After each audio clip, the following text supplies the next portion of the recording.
Lupus LA would like to thank our generous sponsors for their support of the Your Story, Our Fight podcast. Mallinckrodt Pharmaceuticals is focused on managing complexity and improving lives. Their work in the autoimmune space is critical to finding new and innovative treatments for lupus. Emerge Business Solutions serves as a personal and professional CFO for clients across a wide spectrum of industries. They handle financial affairs with integrity and transparency. Lupus LA is proud to work hand in hand with Emerge to manage all of its financial needs. Gemini Beauty believes in beauty for a cause, and in their case, the cause is lupus, creating products to specifically address the needs of lupus patients, but with broad appeal across all skin types. The team at Gemini is changing the skincare game for good. Find the gem in you. Hello and welcome to another episode of the Lupus LA podcast, Your Story, Our Fight. I'm your host, Adam Selkowitz, and thanks again to our sponsors. And welcome today to the podcast, Lexi Hamburger. Lexi is a senior in high school right here in LA and has been a lupus patient for the last 2 years and has a lot to tell us, I think, from a perspective of a teenager who is recently diagnosed. And I think I am really excited to talk to you and share your story because I was diagnosed around the same age that you were. And I think we probably have a lot in common, but a lot has probably changed since my diagnosis in the late 80s. But anyway, welcome to the podcast, Lexi. Thank you for having me. So give me your, I guess you were diagnosed sort of in your sophomore year. So tell me the beginning of high school and how that was going and what started to change and when did you notice it? So freshman year, or at least at the beginning, I was a pretty normal high schooler. I was taking really hard classes, enjoying school. I had just quit competitive figure skating, so I had a lot of extra time on my hands, and I decided that I should try to challenge myself in some honors math and science classes. I thought I wanted to be a doctor, and it seemed right up my alley.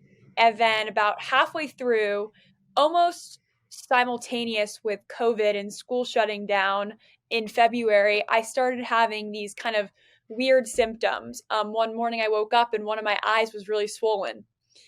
And my mom and I joked that our cat attacked me. And my dad came home and was like, "Why do you have ice on your face?" And we were like, "Well, the cat attacked me." And there'd been no cat attack. And we kind of thought nothing of it. We thought it was just maybe an allergic reaction. And then a couple weeks later, I woke up and both my eyes were swollen. And then I had a couple rashes that were like, my legs were spotty one day. And overall, they were kind of like all things that just looked like allergy symptoms. So I went to my pediatrician and she tested me for every allergy under the sun. And they all came back negative. So we knew that it wasn't an allergy. And my mom and dad were kind of like, "You're totally fine. Like, there's nothing really wrong. Like, let's just wait a little bit." And my mom and my dad both have autoimmune in their family. So that was kind of a thought that it could be something related to that. But with my symptoms, there was really no telling that it was lupus or anything autoimmune related. And then those symptoms, they kind of just kept occurring. My facial swelling became more constant to the fact where when I look at myself in pictures from 9th grade, it looks like I look like a different person. Like any photo from 8th grade and any photo from now, you can see that I'm visibly not as swollen. And even before the diagnosis, all the photos from that year and most of 10th grade, I'm visibly swollen my whole face, which we didn't really realize at the time because my parents were with me every day and I was clearly looking at myself every day. So you don't really see the difference. But the symptoms kind of persisted. And so I went back to the pediatrician and they ran more tests. And the only thing that came up was my inflammation, my ANA or whatever was like 600 and something, which is way above the normal range. And so from there, we knew that it was autoimmune. And so my grandpa, very luckily, is a rheumatologist. And so he sent me to... Always good to have a rheumatologist in the family, Always good to have a rheumatologist in the family. So he sent me to a pediatric doctor, rheumatologist at UCLA. And she kind of first said that she thought that my issues were stomach related and not autoimmune related because nothing really came up in my autoimmune panels. Mm-hmm. And so we did IBS testing and all that stuff, and nothing came back conclusive. And then finally, I had a lupus panel done, and some of the numbers were slightly raised. And so she couldn't settle on calling it lupus because the numbers weren't high enough. But Mm-hmm. we knew it was autoimmune. And that was really like kind of the worst possible. At that point, I just wanted to hear there was something wrong with me so that they could fix it. Like I knew that something was off, but I just wanted a definitive answer so that I could make it better. And it was kind of like a time of just uncertainty for me, which was really hard because it was also a time of uncertainty with COVID. So kind of all that on top of each other and being home, doing school on Zoom, like was a blessing and a curse. It was a blessing because I didn't have to go to school. I didn't have to go very far to get from bed to school. Right. And I didn't have to see anybody. Like if I was having a bad day and my face was really red, I could just turn my camera off and be like, sorry, the Wi-Fi's not working. Like you're not going to see me today. But it was also hard to not be connected to other people and be going through this and not really know what was wrong. And finally, Go ahead. finally, they did more testing and settled on lupus, and I started taking medicine, and that was just the beginning. But at least I had a definitive diagnosis, which is all I really wanted. We hear that a lot from a lot of our patients, that they almost instinctively are ahead of their diagnosis, and you almost have to wait for the numbers to catch up before they'll actually give you the lupus label and start treating you. And I think that's an interesting thing that I've discovered through doing this podcast is so many people say my body was off. My first set of tests said it wasn't lupus or it wasn't autoimmune. And then eventually the tests catch up to what your body is telling you. So it's fascinating that you went through this with COVID. Did you, at the time, were you sharing what you were going through with any of your friends, or was it really kind of with the family? Well, I mean, I think some of my friends like knew that there was something going on, but it's kind of hard to share what's going on when number one, you don't know what's going on. And number two, even when I had a definitive lupus diagnosis, it kind of seems like I was going to start taking the medicine and I was going to get better, which isn't exactly what happened. I started by taking hydroxychloroquine and it wasn't brand name and I didn't really respond to it. And so I took it for like 9 months and I just like wasn't getting better. And so by then I was going to an adult doctor because the pediatric doctor wasn't the right fit for me. And it was hard being at UCLA where they would just run a bunch of labs and you'd go to get your blood taken and they'd be like, oh, do you need a spinal tap? Like, no, I don't need a spinal tap. Like, can we just stick to the blood? Right. And so we switched to brand name and that's when I started to get better. But a lot of my teachers knew not like the full story, but they knew that there was something going on and that's why I was missing class or whatever. But I didn't really talk to any of my friends about it. But I think that they definitely noticed that there was something going on. And even to this day, I don't think any of them, and not like because it's their fault, but because I don't like really talk about it. I don't think a lot of them really know like my day-to-day like lupus life. I think they kind of know I have it and that it means that sometimes I'm not at school or I have a doctor's appointment or I have my Benlysta and I'm not there for half the day. But I don't think they really understand it, which I don't expect them to. Well, they should all listen to this podcast. That'll be helpful, right?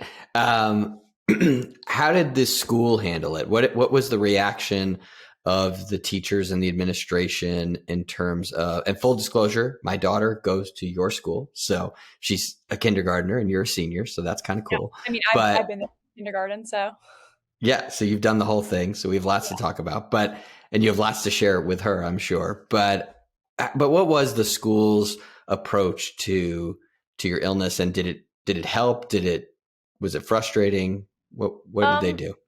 Honestly, I think school has always been like a huge supporter, which is good. And I think that part of that has come because even before I had lupus, my mom has had a really good relationship with school because she went to school.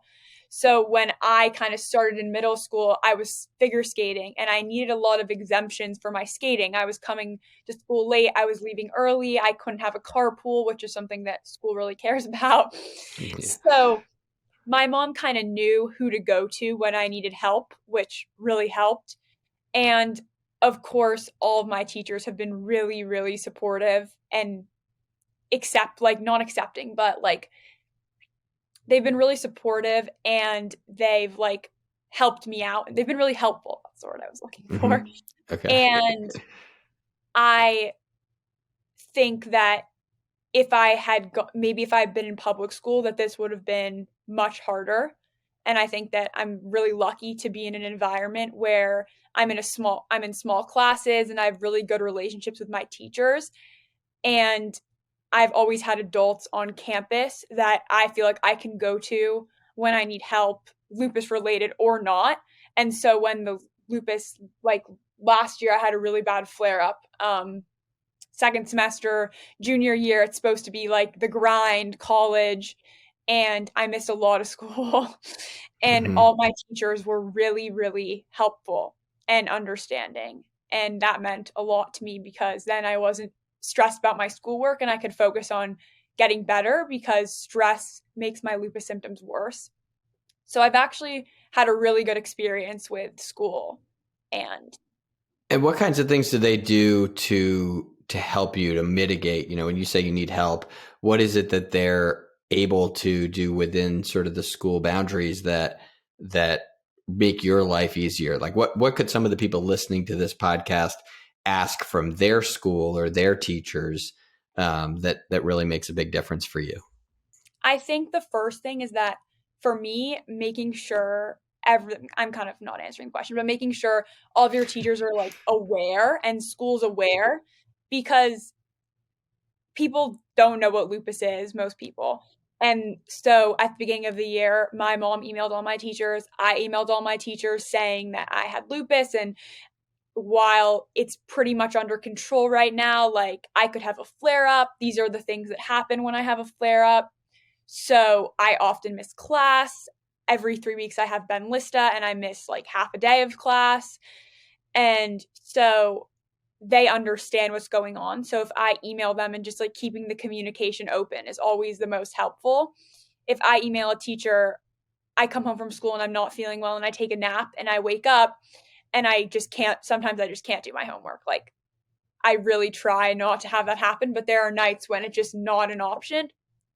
So I email my teacher and I'm like, sorry, like I'm not feeling well. I'm having a flare up. Can I have an extension on the homework? And every single time they've said yes, no matter what teacher, what class. Last year, during that same flare up I talked about earlier, I remember I had a math test and I was really stressed about missing my math test. And I emailed my teacher. I was like, can I move my test? And she was like, of course, like what works for you? Like, it was like a Monday. Do you want to take it on Friday? Do you want to take it next week? Do you want to wait until you're certain about when you can take it to schedule it? So I think just like the communicating has always been really good between. And what do you think is sort of your responsibility, I guess, or um, I guess, how do you hold up your end of the bargain and manage your lupus symptoms at the same time? I mean, what kind of tricks do you have? What kind of motive? I know you wrote a blog for Lupus LA, tips for teens. So I think this would be one of them. It's kind of, because I think there could be a tendency for people when they shut down and have to miss so much of the schooling to kind of throw up their hands and say, I'm never going to get this done. So what is it that you do to not have that happen? So I like really care about my grades and I actually really do enjoy school and I enjoy learning. And so I think that since I enjoy the actual like learning and I care about what my grades are at the end of the semester, like I really try not to get behind. And my biggest tip is just communication and advocating for yourself. Like if you go to any adult on campus and tell them that you're not feeling well and that you physically aren't able to take the test, and that you know that if you take the test, you're not going to get the grade that you that matches your understanding of the material, I really don't see like a situation where the teacher's like, no, like you have to take the test. I don't care that you're not feeling well. Like at least all of my teachers have been really understanding. So my biggest tip is advocating for yourself and speaking up when you can't do something, and communicating, and also making a plan. Like if you just say you're not taking the test and then you don't follow up and follow through about actually taking the test, then next time you go to ask to not take a test, your teacher's going to be like, well, you're taking it because look what happened last time. Or if I ask for an extension and my teacher gives me a 2-night extension and then I don't turn my work in, then the next time the teacher's not going to be as generous with me, which I understand. That's terrific advice. I could not have said that better myself. We're going to take a quick break.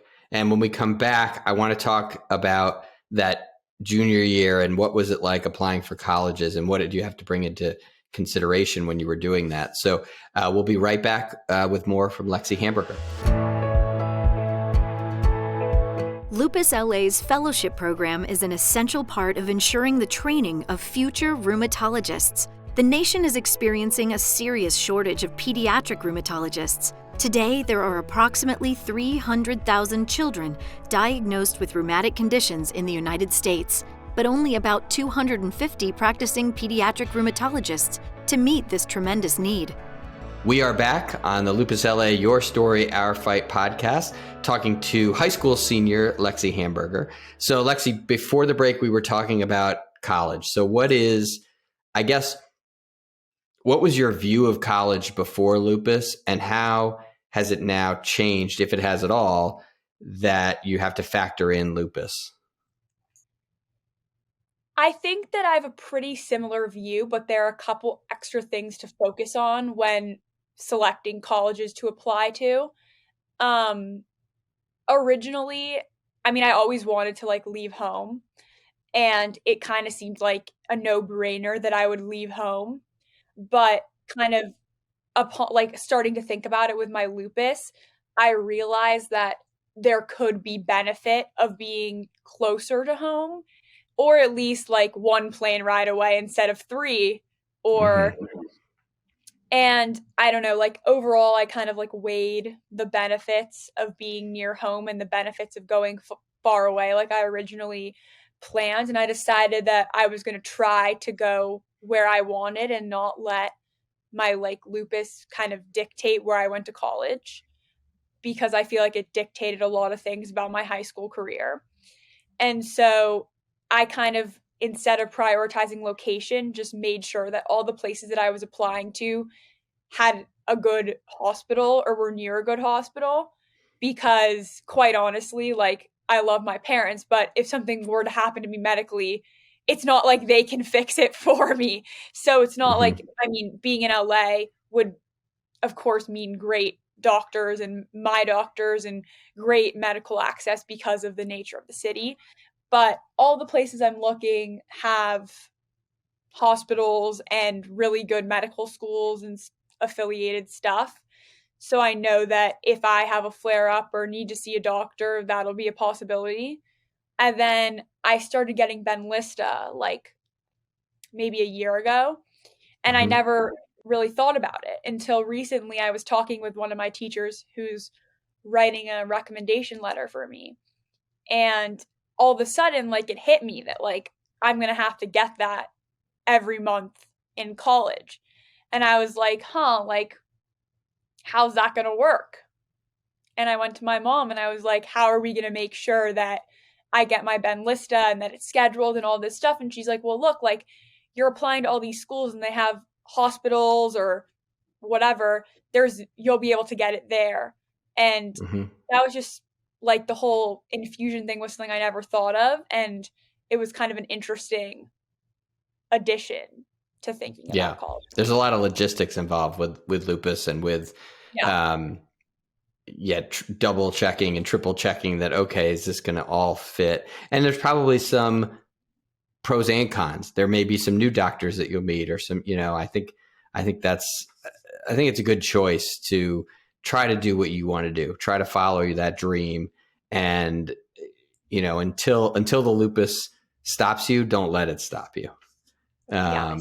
I might as well try, and worst comes to worst, it goes terribly in the second year I decide I want to transfer and come closer to home, but. Right. Well, we will not have that happen. So, hopefully. So I know you've been doing some blogging for Lupus LA, which we really appreciate.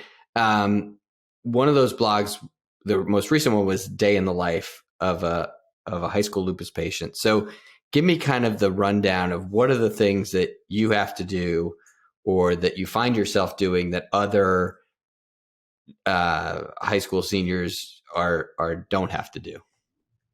So I think the first one is just the morning is really, really hard for me. Some mornings I wake up and I just am like, how am I going to get out of bed, get myself dressed, and go to school? I'm just so tired. And like sometimes I set my alarm and I give myself 30 minutes to get dressed, and I end up getting out of bed with like 7 minutes before I have to leave. Right. So I think that's a big one. Also, like, I have to be careful with what I eat. For me, like, one of the best ways I can control my symptoms is through food and diet. And it's kind of hard when I'm at school and I have 40 minutes to get lunch like I did today.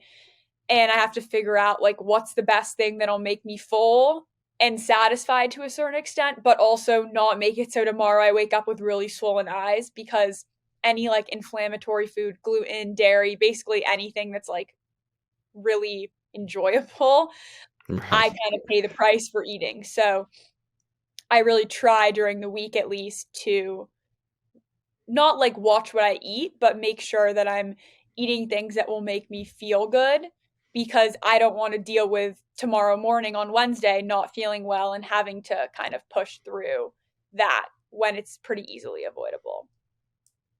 And I think the last thing is like exercise.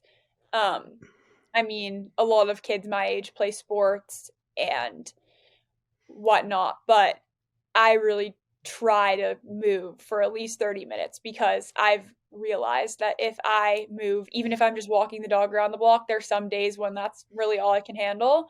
I feel much better and I'm able to last longer in the day. The social relationships, the friendships, how have they been changed by lupus? I think luckily, since like the hardest part of my like lupus experience was really like during the end of 10th grade, and we were all isolated because of COVID anyways, a lot of my relationships weren't really affected by lupus. I think like a lot of things I would have missed out on because I wasn't feeling well, like everyone missed out on. No one went to school, no one had plans. And honestly, I think that like having some sort of social life and prioritizing having plans and leaving the house has probably been a good thing for me, because there's some days I come home from school and I'm really tired and I take a nap and I make plans to go out to dinner at 6:00, and I set my alarm and I get out of bed and I drag myself to dinner. And I think that like getting myself out of bed and interacting with people, even if that's just like sitting at a table, it always improves like my mood and also kind of like how I'm feeling. And it's really like getting there is always a little bit of a challenge, but once I'm there and kind of distracted from how I feel, it always helps me like come home and be refreshed to then start doing homework. And what's been surprising now that you're out and socializing, the reaction that your friends have given you and the support that they've given you, how important is that? All my friends have been really supportive. For my birthday that year during 10th grade, it was there was an uptick in COVID cases. And so prior in like January and December, I was able to see like some of my closer friends. And so I think they noticed that I wasn't feeling well at all the times they saw me. And I went to a birthday dinner and I wasn't feeling well and my face was very visibly swollen. And I think that like seeing me in person, it kind of started to make more sense to them. And they didn't really say anything to me, I think kind of as like a respect thing, like not sure if I wanted to talk about it, whatever. And so I didn't really know that they noticed anything. And then for my birthday, they brought me like a goodie bag of all these things. And they were like, oh, like we bought these when you really weren't feeling well and we wanted to give them to you. And there was like a blanket and like some like just like sweet stuff like that. And so I think that they've been really, I mean, overall, they've been really supportive. And so that's been definitely great. So next year when you're heading to college, what do you think will be your, I don't want to say strategy, but strategy about meeting new people and sharing or not to share? Because I think that's a really big question that people have. I know when I went to college, it was a really big question of, do I tell my roommates? Do I tell my friends? Do I, you're meeting all these new people. What do you think your plan is? I haven't thought that much about it, but I'm sure kind of the same strategy that I've applied so far, I'll probably continue to apply. I think if you asked 97% of the kids in my grade, they wouldn't even know that I have lupus. Mm-hmm. I really try not to like be a walking like advertisement of lupus, and I mean, of course, if someone asks me, I'd be happy to tell them about my experience, but I don't want my classmates to like not pity me, because I don't think that's the right word, but I don't need them to think anything different of me. Like I don't need special exceptions. Like I think that as long as my teachers know, like that's really all that matters. And of course, if I have really close friends, just the nature of my day-to-day life, like I take medicine in the morning, I go get this infusion every 3 weeks, like they'll know that I have lupus. And if they ask, I'd be happy to share really almost anything with them. I just generally don't go around telling people left and right. And Yeah. not because I am against telling people or sharing, just because I don't think everyone needs to know. It's not like the most important thing about me. Yeah. I mean, I always, that's a really good point. I think, having it define you is not the way you want to lead, but I think I love that you're not, saying, well, I'm going to hide it from everybody and try to make people, because I think it's healthy both to allow certain people in, and it's not you're not lupus. And I think that's important. So before we go, what is that biggest tip you have? I know you talked about communication, but what is that thing that you would say to a teen who's diagnosed today, who's scared, who, looks at the internet and I'm sure panics? What's the advice you can give them? I think the number one tip would be to ask questions. It's your lupus journey. You're the one with lupus. And so it's important that you understand what's going on. And my doctor always asks if I have any questions, or when I go get the Benlysta, they're always like, do you have any questions? And at first I was like, no, like it's fine. Just like give me the infusion, take my blood, do this, do that.